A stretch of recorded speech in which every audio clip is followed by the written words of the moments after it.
where people talk about a shortage, and it would happen for sure. It hasn't hit mainstream yet, is what I guess I'm really trying to say. And I think, that to me is the disappointing part of it all. I think it will, but when it does, I think it goes from being readily available to not in the blink of an eye. If only 0.5% of the country is involved in it, and it went to 5%, just 5, that's a tenfold increase in demand. And in 24 hours, this entire market would be upside down. In today's news recap, silver price rebounds off $30 and heads to $32 as USD retreats after weak US data. Silver has been showing resilience this week, climbing $1.50 with the USD dollar in retreat, supporting the bullish momentum we predicted on Monday.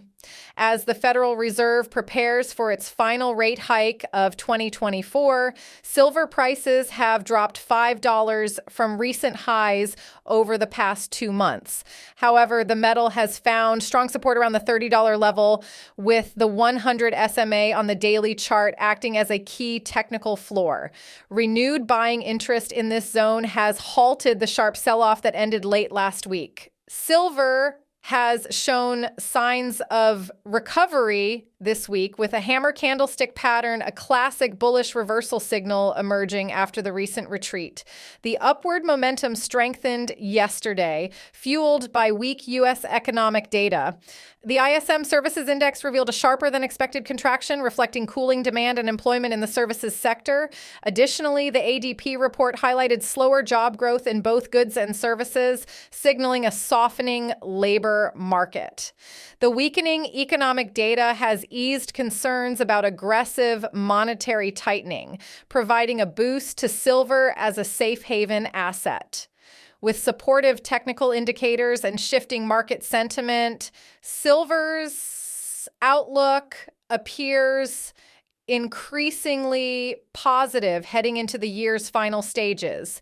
Silver declined to $30.43 yesterday before stabilizing and climbing to $31.46, marking an intraday gain of approximately 1%. This movement reflects the interplay of global economic concerns and growing expectations for a U.S. interest rate cut. Amid economic uncertainty, safe haven assets like silver continue to attract investor interest. Market sentiment has shifted toward a higher probability of monetary easing, with a 75% chance now priced in for a 25 basis point rate cut in December, up from 70% following weaker than expected U.S. economic data. This expectation could further boost non-yielding assets such as silver, even as the Federal Reserve signals a longer-term policy of elevated interest rates, with only 2 modest cuts anticipated in 2025. Technically, silver faces resistance near the 31.70 level, where the 50-day SMA serves as a potential barrier for buyers aiming to extend the recent rally. Now, we'll show you more clips, but first, smash the subscribe button and check our pinned comment if you're a stacker, because we have a special promo with NordVPN. With NordVPN, you'll make sure that your data is never exposed and that you browse the internet in a discreet way, which is very important if you're doing consistent investments. Link down below. Of precious metals using the suppression of the Western markets to do just that. So it's a big deal. And I think this is a very strategic deal that these countries, these BRICS countries, understand. Russia understands it. China understands it. India understands it. And they're looking at silver as anything but industrial and far more strategic. And I think using the Western stupidity of suppressing these markets to fight these wars, and the military-industrial complex, I mean, it wasn't, you got to believe that it wasn't Biden who has been making these overtures of giving long-range missiles to the Ukraine as he's walking out the door. Who's pulling the strings? It's the people, probably the military-industrial complex, who's making these decisions. And this is why they've needed to have this massively concentrated short position, the most of any commodity traded on the exchange, in silver because it's needed. And, in 42, they were open about it. Yeah, we need silver for military. But now, even though we've been short supply demand for 4 straight years, it's just strangely off the supply demand numbers by the Silver Institute. And, it makes this kind of stuff makes you into a conspiratorialist. It makes you feel like, yeah, put my tinfoil hat on, or is it real? I mean, why would 8 Western banks hold the largest concentrated short position in a commodity that is being voraciously accumulated? Why do they allow such massive rehypothecation?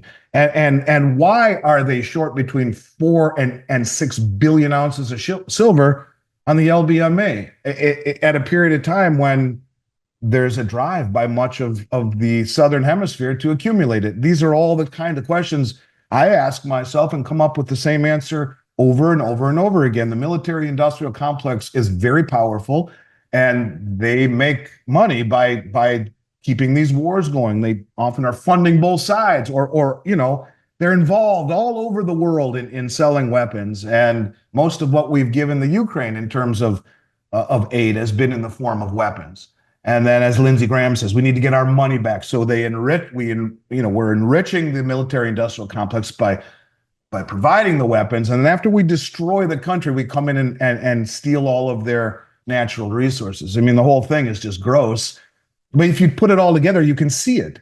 And I hate wearing that tinfoil hat, but is it, or is it real? Is it something that is right there in front of us, or are we all meant to sound crazy when we say these kinds of things? But why the hell would it be taken out of the supply-demand numbers? And why the hell are there 8 banks suppressing it? And why the hell is there that massive short position in London? And why the hell are they trading up to 3.5 times annual global mine supply every single day?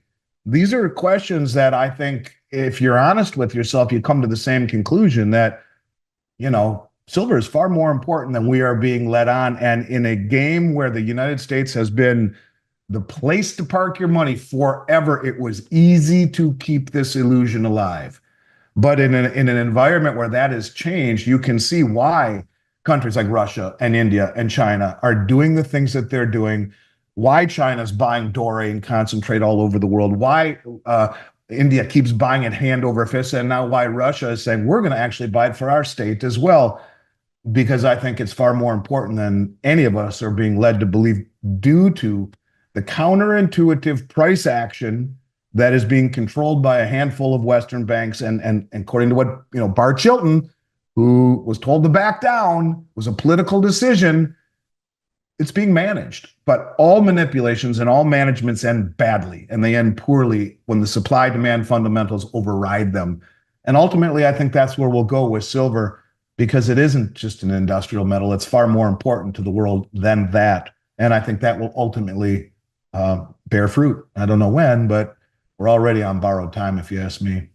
In today's episode, Andy Schectman discusses the shifting dynamics of global finance, focusing on the BRICS nations' move toward de-dollarization and its implications for gold and silver. As these countries explore alternatives to the U.S. dollar, Andy explains how this realignment could significantly boost demand for precious metals, cementing gold's role as a pillar of monetary stability. Andy also examines the rise of Bitcoin, which has gained traction as digital gold among younger investors. While acknowledging Bitcoin's growing appeal, he emphasizes the enduring value of physical gold and silver, which have stood the test of time as tangible, crisis-resistant assets. Gold and silver have staged a strong recovery from the sell-off sparked by optimism during Trump's presidency. With central banks stockpiling gold and rising inflation concerns, these metals are once again proving their importance in protecting wealth during economic uncertainty. Now, we'll show you more clips, but first, smash the subscribe button and check the pinned comment, especially if you're a stacker. As with NordVPN, you can ensure your data is never exposed, letting you browse investing information securely. Enjoy the episode. It was slower than I would have assumed. It was still one of our best years ever. It was maybe 25% less than last year, which was insane. Retail demand still only represents a very small portion of the country. Rick Rule talks about it being 0.5% when you take the entire financial matrix from Joe and Jane Sixpack to the Harvard Endowment Fund. I've noticed a larger expansion into people who have never bought gold and silver before, much larger orders than we've done in the past on a continual basis. But the person who was buying small amounts, kind of like during silver squeeze or during the last few years, who have been buying it because they think they'll become wealthy by owning it, maybe that's a lot of the demand that's moved into cryptocurrencies. I don't want to cast a negative light on it. It's been great. Demand has been great, but in my opinion, not as strong as I would have expected. Now, I think, and with the Trump trade right now, it's relatively quiet. I believe that will change dramatically. I believe inflation is here to stay and it's not going anywhere. And by the time people understand and realize that, they'll run back to precious metals. But demand has been good, Jesse, but not as strong as one would think it should be with the fundamentals behind it. So I guess that probably just confuses people more than anything, just simply to say it's been strong. In my mind, should be stronger. But what does that mean? So I think it will get stronger. But yeah, it's the majority. Let me put it to you this way. The majority of the business that we see and have seen over the last year has been and last several years has been in silver. Probably represents 80% of the business we do. It's really hard to ignore the value you find in silver. And if you understand what is being done to the price and what is being done to challenge it around the world, it's a no-brainer. The asymmetrical risk reward found in silver is unlike anything I've ever seen. And that means what is an asset that has very low downside and amazing upside? That to me is silver. So it represents the majority of the business we're doing. But I guess I come from a position where I think more people should own it. Logically, more people should own it. And I mean, you look at the 60-40 split as an example, where 60% stock, 40% bonds over the last years, you would have been crushed in that. If you had owned gold and silver, it would have mitigated all of those losses. And so more people should have it.